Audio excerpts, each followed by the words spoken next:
ইরানে শুরু হওয়া এই ভয়াবহ যুদ্ধ পুরো বিশ্বের সাপ্লাই চেনকে কাঁপিয়ে দিয়েছে। কাঁচা তেল অর্থাৎ ক্রুড অয়েলের দাম আকাশছোঁয়া হয়ে গেছে। আর ভারত যেমন একটা দেশ যে তার প্রয়োজনের 80%-এরও বেশি তেল বিদেশ থেকে আমদানি করে, তার জন্যই পরিস্থিতি কোনো জরুরি অবস্থার থেকে কম নয়। তো প্রধানমন্ত্রী মোদী যখন দেশবাসীর কাছে আবেদন করলেন যে খরচ কমাতে হবে এবং বিলাস বহুল জিনিস থেকে দূরে থাকতে হবে, তখন সারা বিশ্বের মিডিয়ায় তোলপাড় শুরু হয়ে যায়। প্রশ্ন উঠতে থাকে, ভারত কি সত্যি মনে করছে যে তার এনার্জি সিকিউরিটি বিপদের মুখে? কিন্তু একটু থামুন, আসল নাটক এখনো বাকি। যখন পুরো বিশ্ব ভারতকেই সংকটে একা ফেলে দেওয়ার পরিকল্পনা করছিল, ঠিক সেই সময় রাশিয়া থেকে এমন একটা বার্তা আসে যা ওয়াশিংটন থেকে লন্ডন পর্যন্ত হুলুস থুলুস ফেলে দেয়। পুতিনের সবচেয়ে বিশ্বাসযোগ্য সেনাপতি এবং রাশিয়ার বিদেশমন্ত্রী সার্গেই লাভারভ ভারতের জন্য যা বললেন তা প্রমাণ করে দিল 2026 সালের ভারত একা নয়। এবার আসে সেই বিস্ফোরক বক্তব্যে যা গ্লোবাল পলিটিক্সের তাপমাত্রা বাড়িয়ে দিয়েছে। নিউ দিল্লিতে অনুষ্ঠিত হতে চলা ব্রিক্স বিদেশমন্ত্রীদের বৈঠকের ঠিক আগে লাভারভ প্রকাশ্যে ঘোষণা করে দেন, পৃথিবী যেদিকেই ঘুরুক না কেন রাশিয়া ভারতের কাছে তেল সরবরাহ বন্ধ করবে না। তো লাভারভ প্রধানমন্ত্রী মোদীকে বিশ্বের সবচেয়ে প্রাণবন্ত শক্তিশালী নেতা হিসেবে বর্ণনা করেছেন। তিনি বলেন, মোদীর কাছে এমন ভিশন আছে যা প্রাচীন সভ্যতার ঐতিহ্য রক্ষা করেও দেশকে আধুনিক সুপার পাওয়ার বানাতে পারে।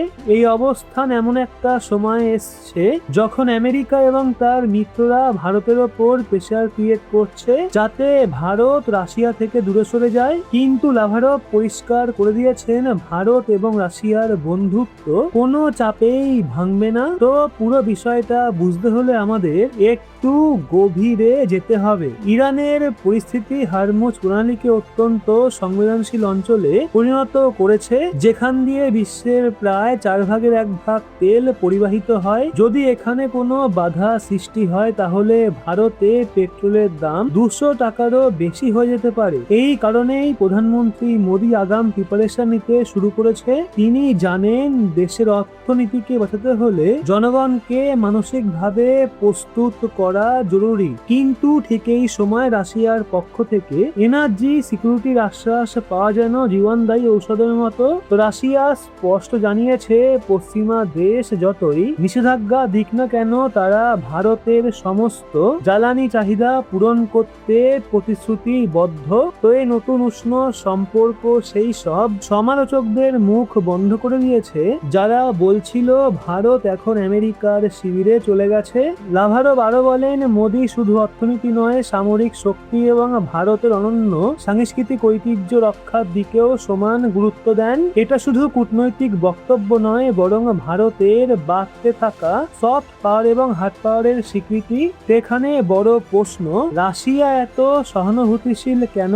এর পেছনে কি বড় কোনো কৌশল আছে? তো লাভারভ মনে করিয়ে দেন, ভারত স্বাধীন হওয়ার পর বহু বছর কোনো পশ্চিমা দেশ তাকে সামরিক প্রযুক্তি দেয়নি। সেই সময় সোভিয়েত ইউনিয়নই ভারতের পাশে দাঁড়িয়েছিল, শুধু হাতিয়ার বিক্রি করেনি বরং প্রযুক্তিও শেয়ার করেছিল।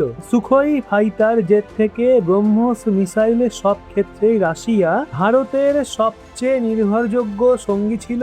তার যখন ভারত তেলের সংকটের মুখোমুখি তখন রাশিয়া ঢাল হয়ে দাঁড়িয়েছে। সোশ্যাল মিডিয়া এবং কিছু আন্তর্জাতিক সংবাদ মাধ্যমে গুজব ছড়ানো হচ্ছিল যে ভারত রাশিয়া থেকে তেল কেনা কমিয়ে দিয়েছে। এ জবাবে লাভারভ বলেন, যদি সরবরাহে কোনো সমস্যা হয়ে থাকে তা ভারতের কারণে নয় বরং আমেরিকার অবৈধ স্যাংশনের জন্য। রাশিয়া আশ্বাস দিয়েছে এই বাধাগুলো মোকাবিলা করতে তারা সব রকম চেষ্টা করবে। অর্থাৎ এখন ভারত এবং রাশিয়া ডলারের পরিবর্তে নিজেদের মুদ্রায় বাণিজ্য আরো বাড়াবে যাতে তৃতীয় কোনো দেশ হস্তক্ষেপ করতে না পারে। তো 2026 সালে ব্রিক্স এখন অনেক শক্তিশালী হয়ে উঠেছে। ভারতের নেতৃত্বে এই বৈঠকের লক্ষ্য পরিষ্কার, নতুন একটা বিশ্ব ব্যবস্থা তৈরি করা যেখানে কোনো একক দেশের আধিপত্য থাকবে না। তো লাভারভ পরিষ্কার করে বলেছেন, কিছু শক্তি ভারত রাশিয়া সম্পর্ক ভাঙার চেষ্টা করছে, করছে, কিন্তু তারা কখনো সফল হবে না। এটা ভারতের কূটনৈতিক সাফল্য, একদিকে আমেরিকার সঙ্গে ঘনিষ্ঠ সম্পর্ক, অন্যদিকে রাশিয়ার মতো বন্ধুর সমর্থন। তো প্রধানমন্ত্রী মোদী যখন বলেন সোনা কেনা বন্ধ করতে, তার মানে দেশের বৈদেশিক মুদ্রার ভান্ডার বাঁচিয়ে রাখা, যাতে প্রয়োজনে তেল এবং গ্যাস কেনা যায়। তো এটা এক প্রকার যুদ্ধকালীন অর্থনৈতিক প্রস্তুতি। এই অনিশ্চিত সময়ে ভারত কোনো ঝুঁকি নিতে চায় না, তবে রাশিয়ার আশ্বাস ভারতের জন্য বড় স্বস্তি এনে দিয়েছে। তো এখন প্রশ্ন, আমেরিকা কি এই চ্যালেঞ্জ মেনে নেবে? এই গল্পের একটা গুরুত্বপূর্ণ দিক হলো, রাশিয়া শুধু তেলের কথা বলেনি, বরং ভারতের সভ্যতাগত ঐতিহ্যেরও প্রশংসা করেছে। এর মানে তারা এখন ভারতকে শুধু বাজার নয়, একটা সভ্যতাগত শক্তি হিসেবে দেখেছে। 2026 সালের ভারত এখন নিজের সত্ত্বে চুক্তি করে। তো লাভারভের বক্তব্যে স্পষ্ট, বিশ্ব নেতৃত্বে ভারতের গুরুত্ব অনেক বেড়ে গেছে। ডিফেন্স এবং এনার্জি, এই দুই স্তম্ভের ওপর একটা দেশের উন্নতি নির্ভর করে। তো রাশিয়া এই দুই ক্ষেত্রেই ভারতের পাশে থাকার ভারত দেখিয়ে দিয়েছে জাতীয় স্বার্থের সঙ্গে কোনো আপোষ হবে না। ইরান ইসরায়েলের সংঘাত যদি আরো বাড়ে, তাহলে মধ্যপ্রাচ্যের আরো দেশ এতে জড়িয়ে পড়তে পারে। তো সেই সিচুয়েশনেতে রাশিয়ার মতো সঙ্গী থাকা ভারতের জন্য বড় কৌশলগত সুবিধা। রাশিয়ার কাছে বিশ্বের সবচেয়ে বড় গ্যাস ভান্ডার রয়েছে এবং তেলের ক্ষেত্রেও তারা সুপার পাওয়ার। মধ্য প্রাচ্য থেকে সরবরাহ বন্ধ হলেও রাশিয়ার পাইপ লাইন এবং সমুদ্র পথ ভারতের চাহিদা পূরণ করতে প্রস্তুত। তো এটাই প্রকৃত বন্ধুত্ব এবং শক্তিশালী কূটনীতি। এটা পশ্চিমাদের জন্য সতর্ক বার্তা। এটা জানিয়ে দেয় ব্রিক্স দেশগুলো এখন ঐক্যবদ্ধ। পুতিন মোদী সমন্বয় 2026 সালে নতুন বিশ্ব মানচিত্র তৈরি করছে। তো ভারত যেভাবে নিজের অর্থনীতি সামলেছে এবং সংকটে পিছিয়ে যায়নি, তা সত্যি প্রশংসনীয়। মোদীর ভিশন এবং রাশিয়ার প্রতিশ্রুতি মিলিয়ে একটা শক্তিশালী সুরক্ষা বলয় তৈরি হয়েছে। এখন ভারতের সামনে চ্যালেঞ্জ, এই সংকটকে কিভাবে সুযোগে পরিণত করা যায়। পুনর্নবীকরণযোগ্য শক্তি, হাইড্রোজেন ফুয়েল এবং ইলেকট্রিক গাড়ির দিকে কি দ্রুত এগোবে দেশ? মোদীজি 1 বছরের সময় চেয়েছেন, তা আত্মনির্ভর ভারতের সবচেয়ে বড় লাভ। ভারত রাশিয়া সম্পর্ক শুধু বাণিজ্য নয়, বরং দুই প্রাচীন সভ্যতার মিলন। লাভারভ ইঙ্গিত দিয়েছেন, আগামী দিনে দুই দেশ মিলে নতুন বিশ্ব ব্যবস্থা গড়বে, যেখানে ডলারের প্রভাব কমবে এবং স্থানীয় মুদ্রার গুরুত্ব বাড়বে। 2026 সাল ইতিহাসে লেখা থাকবে, যখন বিশ্ব অস্থির ছিল, তখন ভারত তার বুদ্ধিমত্তা এবং শক্তিশালী সম্পর্কের মাধ্যমে নিরাপদ পথ খুঁজে নিয়েছিল। তো আজকে আপনি যখন এই খবর শুনছেন, তখন মনে রাখবেন, দেশের নেতৃত্ব যে সিদ্ধান্ত নিচ্ছে তা আপনাকে ভবিষ্যতের বড় বিপদ থেকে রক্ষা করার জন্য। পেট্রোল বাঁচানো এবং অপ্রয়োজনীয় খরচ কমানো শুধু পরামর্শ নয়, এটা একজন দেশপ্রেমিক নাগরিকের দায়িত্ব।